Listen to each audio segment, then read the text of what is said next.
Leading Britain's conversation with Vanessa Feltz. We've been talking about it for at least 2 to 3 weeks, but now it is reality. Are you weighed down with despondent apprehension about the Trumpian tariffs which come into force today and have plunged the world stock markets into freefall? Trump's 10% global baseline tariff has taken effect. The headlines are dire and worrying in the extreme. The Mail goes for now a 60% chance of world recession as £175 billion is wiped off pension funds. Leading bank sends out a chilling alert.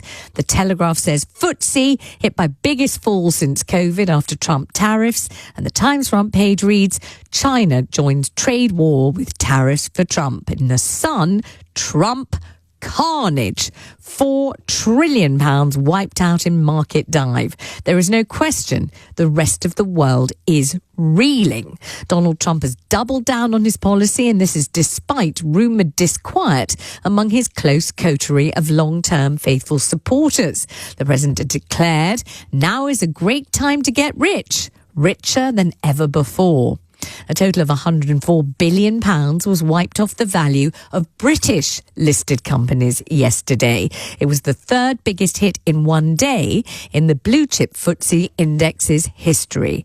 China retaliated speedily and aggressively, instantly matching the USA's 34% additional tariff rate. Beijing accused President Trump of, and I quote, unilateral bullying. And Trump reacted to China's decision by saying it had, and I quote again, played it all wrong.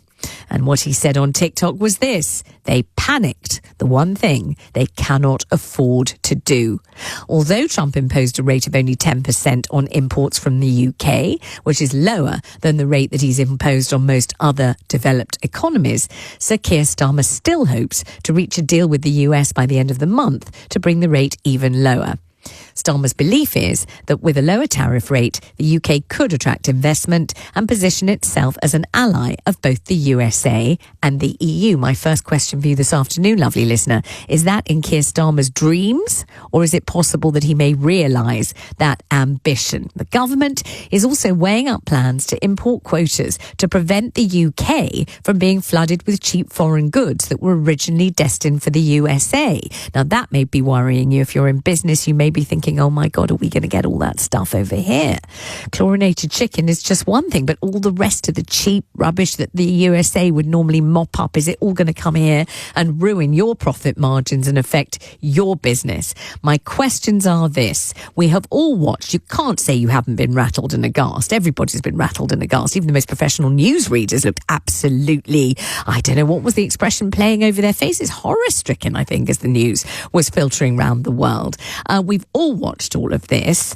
And do you believe now that the prediction of a 60% likelihood of world recession is just that, or do you think it's an underestimate? And if we are plunged into world recession and a trade war stalemate, then what? What strategy do you think Keir Starmer should pursue? Should he attempt to be a bridge between the US and the EU? Should he continue wooing and appeasing Trump? And do you fear for your own personal finances and future financial stability? If you have a pension or assets, the spooked global market will already potentially have left you personally with a dip in your finances. Let's kick off with Dr. Roger Gould, who is political and economics commentator and former advisor to the Bank of England and the UK Treasury. Doctor, I've done my best to sum this thing up. I've tried to sound rather merry while I'm doing it, but it's a little difficult, isn't it? It's thoroughly destabilising. I think you've done wonderfully. It's a very good explanation of everything. You. And I think the questions are very apposite. Questions are excellent. This is Trump. This is the art of the deal. I know him. He likes to open and create shock and awe when he's dealing with a situation that he regards as unreasonable, Vanessa.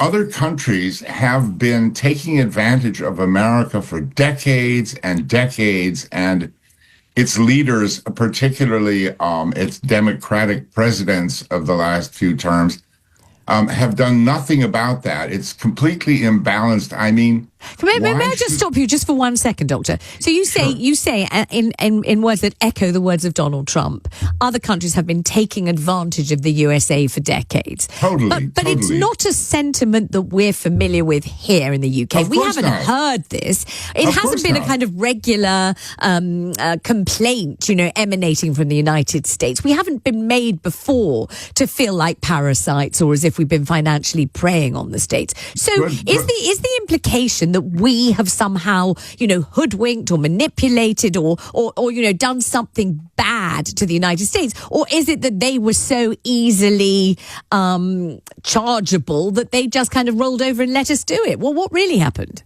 A bit of both. I mean, as I said a moment ago, I think it's the weak leadership in this respect in America that has allowed farmers in Nebraska to use their tax money to pay for the defense of European citizens in their own countries, which has allowed for American cars to be imported at a very little surcharge. European cars to be imported at very little surcharge, while American cars can't even get into some countries. Mm-hmm. And the excuse is, they're gas guzzlers. Or some countries which have effectively, through very sophisticated means, undervalued their currencies to boost the amount of export sales. And all sorts of things have gone on, which, of course, the American leaders who were allowing these to happen because of God knows what sort of deals were going on behind the scenes, that allowed this to happen, they aren't going to crow about it. And of course, you and I would not hear about it.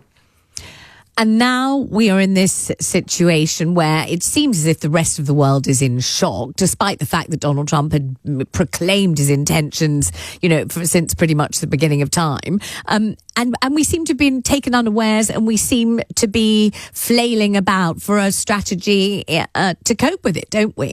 What do you think that our Prime Minister should do in a way that would best suit our country and make Britain great again? Well, there are two questions there. I mean, let me try to answer the first one. As I said in the beginning, this is exactly what Trump likes to do. He likes to, where he regards a situation as intolerably unreasonable, as a businessman, he wants to create shock and awe. He wants to make a commotion. Everybody is up in arms. The stock markets are falling. Oh, my God, it's so terrible. That allows him to more quickly get to a reasonable solution. I'm pretty sure that the tariffs, other countries will make the necessary adjustments to level the playing field with America, and the tariffs will disappear or come down. This is just his opening salvo. It's always the same with him. He's not a politician. He doesn't care about votes now. And he wants to make America great again. America has been so weakened by Biden and Obama that he's using extreme measures to put it right. What should Keir Starmer do? He should say thank you that the tariff is only 10%, whereas for the whole EU it's 20%. And as Mr. Farage said yesterday and today, that shows the value of Brexit, in his opinion, and that we did the right thing and that the world regards us as something different. So what should Starmer do? Well, just wait for, my prediction is that Trump is going to try to befriend him and move him off the rather extreme path that he's on into more sensible policies and help him make England great again, make Britain in better shape. So Starmer should stop any more extreme policies that are upsetting the public so much, and let Trump help him. Thank you very much indeed, Doctor. Let's move on to Scotty Nell Hughes, a US political commentator and journalist based in Nashville, Tennessee. Good afternoon to you. Hi, good afternoon. And I just want to say I want to ditto everything that your former guest was saying. I could not say bravo even better. He read Trump to a T, exactly what Trump is doing. But I'm going to add on to that, saying that here in the United States, when we're dealing with a trade deficit of $131.4 billion, our national debt is $36 trillion. President Trump knows that he has to refinance that national debt. He's got to get our interest rates down. And when you're working with somebody like Jerome Powell, he will not do it. We have to get over our debt, that interest rate down, because right now we're paying more on the interest rate than the actual debt itself.